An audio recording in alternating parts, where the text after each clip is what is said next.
Namaskaram. Welcome to Let's Talk Spirituality and the Dakini Awakening.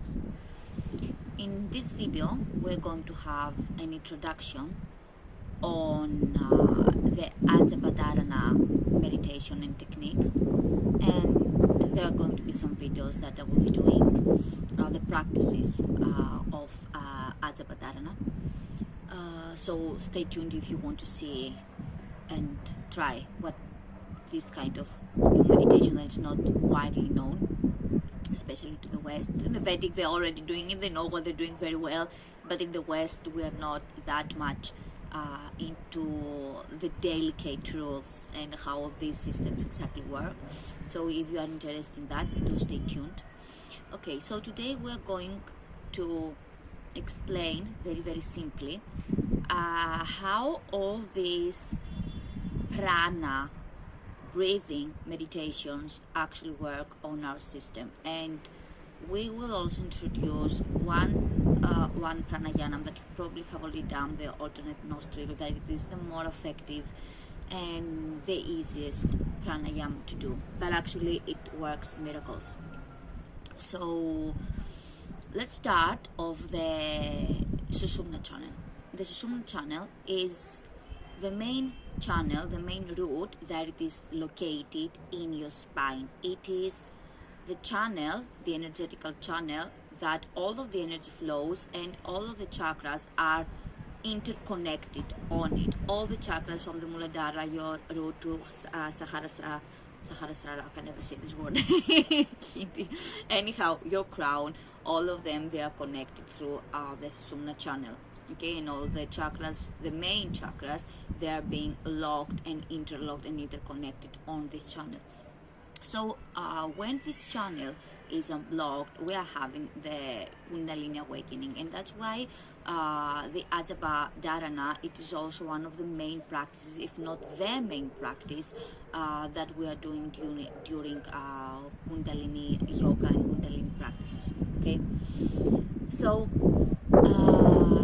let's just start with the Kundalini, just to take this off very fast.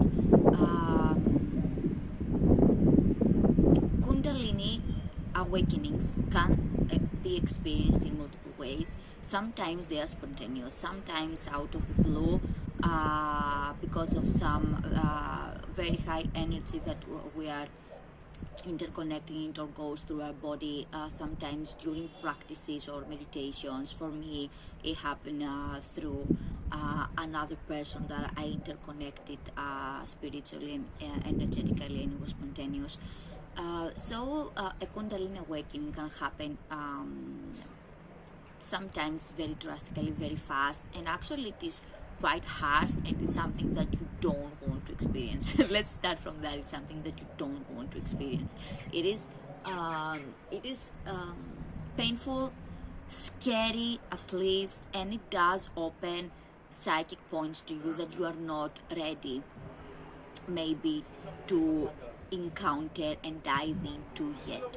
So the best way to slowly strive towards that is to open the energetic channels slowly, safety, and be in a practice that it's going to be safe for your body, for your mentality, for your emotional states, and for your being overall.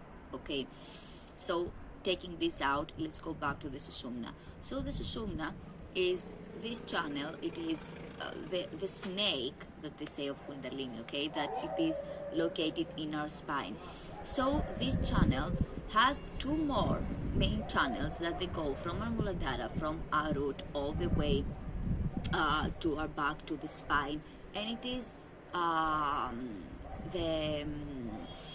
the surya nadi. They are called nadis, okay, all these channels, they are called nadis. So it is the surya nadi, which comes from the surya, if you know from yoga, surya namaskar, it is the sun, and it has to do more with the warmth in our body and the mental stability.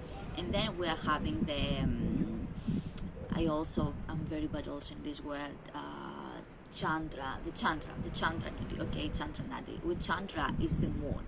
So this has to do with the channel in the body that has to do with the cold and also with how we perceive the world and our emotional state. Okay, so those are two main channels. There are the two main nadis that they are going along up, one to the right, one to the left, along the Sushumna channel.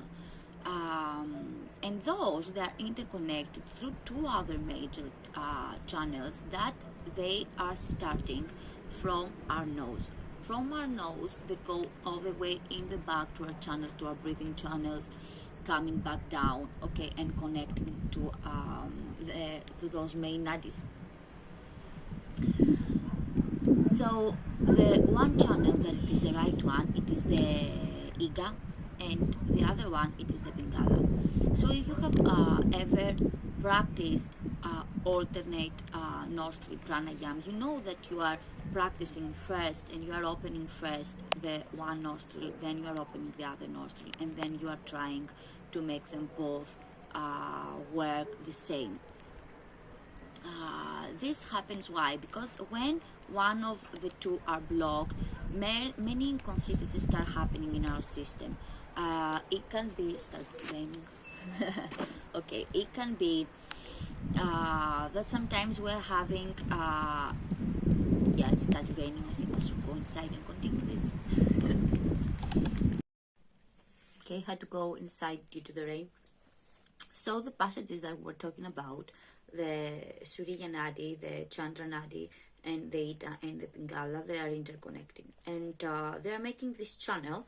They are making these tubes that when the prana, when the breathing flows uninterrupted and easily, then every problem and every blockage in the system, it is getting unblocked. It is getting clear, and then the energy that we're getting through the prana and we're cultivating through the practices can be easily navigated and sent correctly to the main channels that we need to awaken. Okay, so it goes directly into the Sushumna, and from the Sushumna it goes all the way up to your crown. It goes all the way up here, and from there we can have our Kundalini awakening in a safe and proper manner, and not as violent and radicate as sometimes is.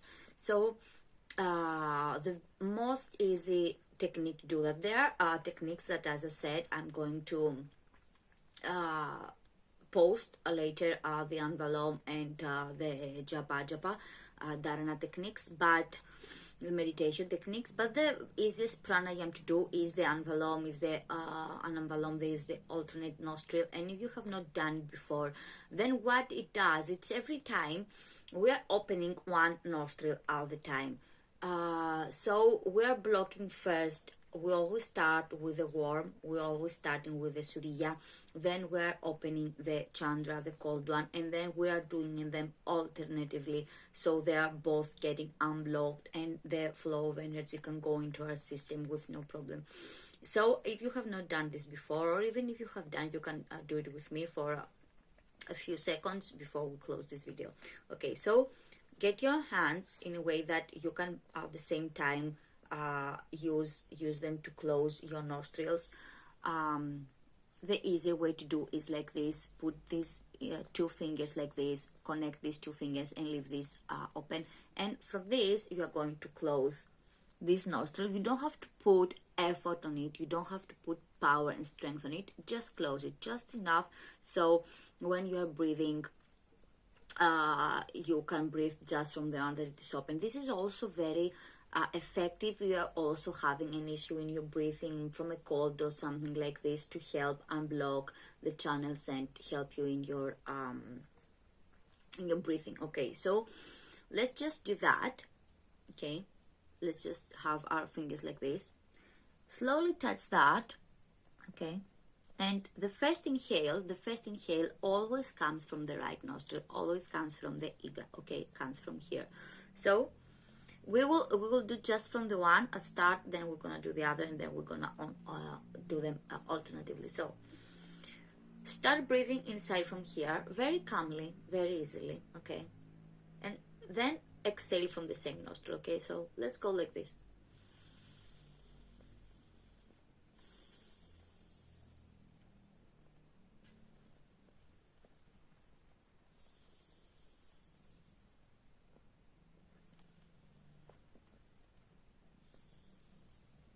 Repeat for a few minutes until you feel it unblocked, and then change the hand, put from here, this here, and do the same with the other nostril. Okay, well, again, we're gonna do 3 times.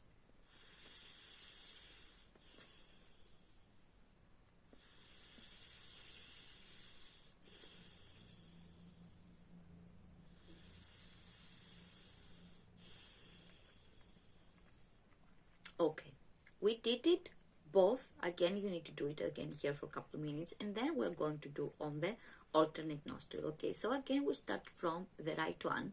Okay, and we will inhale from this one, close it, and exhale from the other one. Then again, we're going to inhale from the same one and exhale from this one. In that way, we are alternating all the time the inhalation and the exhalation in one nostril, then the other. One nostril on the other, sending the oxygen and the breathing down to our channels every time in a very specific way to open both of the channels very safely and very, very, very slowly. Okay, so let's start again. We're like this. We're closing this one, starting with the Iga, with the right toe, and starting, okay?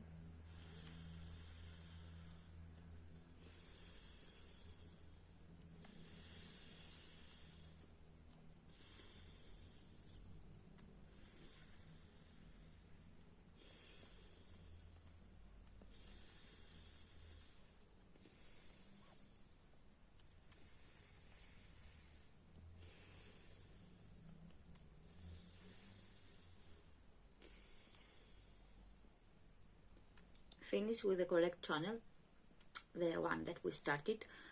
Repeat as long as you want. You can repeat it from a few minutes up to a few hours. The deeper you are getting, the calmer your breathing is going to get, the silent is going to get, and the more relaxed and in more better state is going to get to help you also in your everyday life and in your meditation practices.